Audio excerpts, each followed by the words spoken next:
À l'occasion de la 17e édition de la remise des médailles et trophées de mérite scolaire aux premiers des meilleurs élèves du Congo, les 30 meilleurs apprenants ont été primés par la Fondation GED pour leur performance scolaire exceptionnelle au cours de l'année 2022-2023. Ces lauréats composés de 9 filles et 21 garçons sont des élèves en classe d'examen et en classe intermédiaire issus des écoles publiques d'enseignement général et technique, des écoles spéciales et des écoles privées conventionnées à travers le pays. Cette cérémonie de distinction, dédiée entièrement au président de la République Denis Sassou Nguesso, s'est déroulée en présence du ministre d'État en charge de la fonction publique, Firmin Aïssa, représentant le Premier ministre.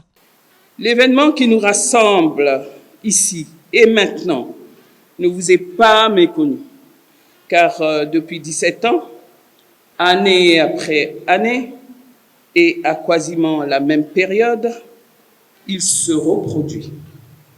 Je veux parler de la cérémonie à travers laquelle nous honorons l'excellence scolaire de nos enfants. Elle est sanctionnée, comme vous le savez, par la remise de distinction d'un trophée et ou d'une médaille au premier des meilleurs de nos élèves, et votre présence en rehausse l'éclat et comble chaque fois de ravissement nos lauréats. Sans en effet votre abnégation, cette cérémonie aurait été d'une banalité affligeante.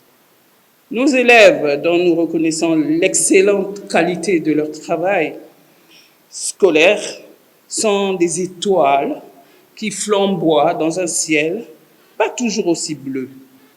Pour cela, ils méritent d'être mis devant les feux de la rampe, en face d'un auditoire de tout aussi excellente facture. Ainsi, l'osmose est établie. Lors de cette 17e édition du premier des meilleurs élèves du Congo, un bilan des lauréats primés depuis 2007 jusqu'à ce jour a été fait par la présidente de la Fondation GED.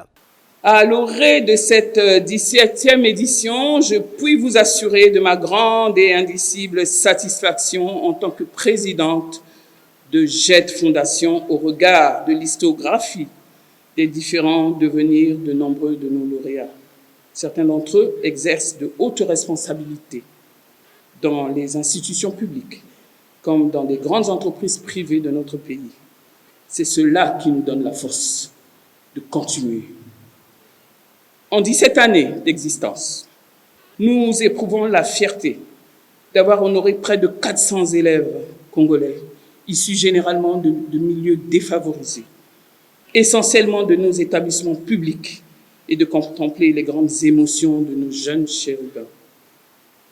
Aujourd'hui encore, vous aurez la faveur, tout à l'heure en même temps que moi, une fois encore, de constater intactes leurs émotions.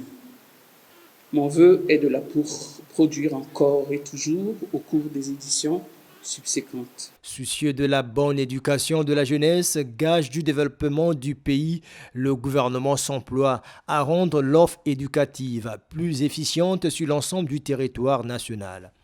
Oui, je l'ai déjà évoqué plus haut, il y a la dureté des temps. Mais dans tous les cas, des efforts considérables sont en train d'être réalisés pour rendre davantage l'offre éducative plus efficiente afin de permettre à tous les enfants du Congo, filles et garçons, d'apprendre dans des conditions optimales et d'être meilleurs parmi les meilleurs.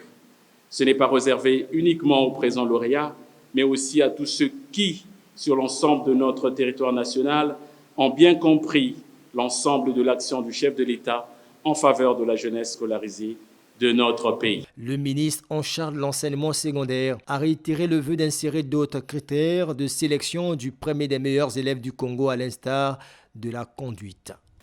En ma qualité de ministre de l'enseignement préscolaire, primaire, secondaire et de l'alphabétisation, je renouvelle mes propositions faites lors de la 15e édition au sujet des critères de sélection et d'identification de nos élèves premiers des meilleurs, afin de donner à ce concept un sens plus citoyen au regard des nouvelles problématiques qui sont déjà à la porte de nos établissements scolaires. J'ai cité la violence en milieu scolaire sous toutes ses formes. Jusqu'à ce jour, Il n'y a que la moyenne obtenue en classe qui demeure le principal critère de sélection de nos premiers des meilleurs. Il serait souhaitable d'intégrer d'autres variables pédagogiques d'appréciation telles que la discipline, la bonne conduite, le respect du bien public, le respect du bien d'autrui, parce que le développement du capital humain passe inexorablement par le civisme, qui est le chemin qui conduit à la formation du citoyen de façon générale. Outre la distinction des meilleurs élèves du Congo, la Fondation GED a inséré au sein de sa plateforme éducative d'autres activités dans le souci d'accompagner la jeunesse. De la simple distinction des meilleurs élèves, la Fondation comporte aujourd'hui d'autres activités, dont 2 nouvelles mises en chantier au cours de l'année 2022.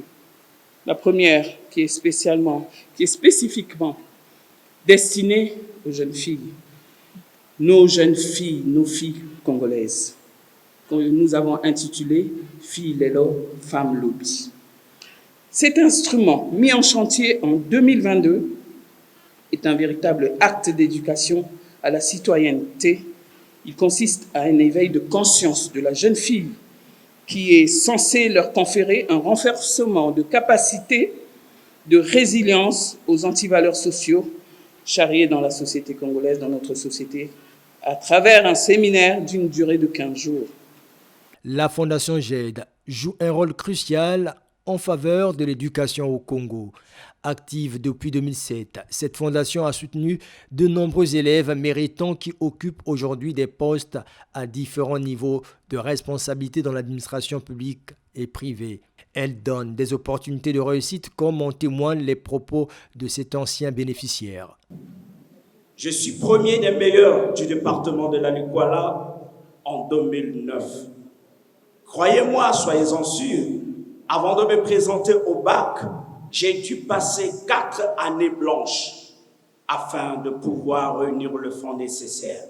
Croyez-moi, je me disais que poursuivre mes études était quasiment impossible parce que les parents n'étaient pas en mesure.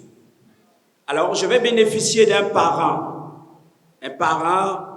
au nom de M. Gilbert Mokoki. Ce qui a fait que le général puisse m'octroyer une bourse qui m'envoie en Turquie. C'est pour vous dire, ces lauréats que vous voyez sont réellement des vrais. Ils vont s'élever par le mérite. Ce n'est pas une sélection du hasard, c'est du travail. Et ils le feront. Mais il faut que tous, nous nous mettions d'accord et que nous puissions soutenir cette fondation. La présidente de la Fondation GED a exprimé sa profonde reconnaissance envers les personnes qui ne cessent d'accompagner cette fondation. Nous saisissons cette occasion pour saluer ici les partenaires traditionnels avec qui nous évoluons depuis 2007. La Fondation GED a toujours estimé qu'il fallait à tout prix maintenir notre jeunesse dans l'élan de parvenir à une vie meilleure en s'élevant par le mérite, notre devise. Rien ne serait en effet plus déprimant pour nos jeunes que de ne pas susciter en eux l'ardeur du travail, gage de succès dans la vie, et surtout de ne pas sanctionner les comportements les plus positifs par une reconnaissance dotée d'une juste récompense. Les bénéficiaires de la 17e édition des premiers des meilleurs élèves du Congo ont témoigné leur reconnaissance à l'endroit de la Fondation GED qui encourage sans répit la jeunesse. Pour la Fondation GED, en tout cas, je manque des mots, je ne saurais comment les remercier, car ce que la Fondation fait est très prestigieux en tout cas. Cette fondation est en train d'aider la jeunesse à avancer, à aller de l'avant. Je suis très content et très ému. Je ressens beaucoup de l'émotion. Je dois continuer à travailler, faire des nuits blanches et tout, pour que je ne puisse pas laisser ma place. Pour l'année scolaire 2022-2023, Sedane Lilian Miontama, élève en 4e au lycée d'excellence de Mbunda, qui est sacré premier des meilleurs élèves du Congo avec une moyenne de 18,69. Il est suivi de Rebecca Epongongwa qui a obtenu 18,19 de moyenne au BPC et de Béni Mboussou, élève en classe de 5e avec une moyenne de 17,47 et de Christy Providence Atué en classe de 4e qui a fait une moyenne de 17,40.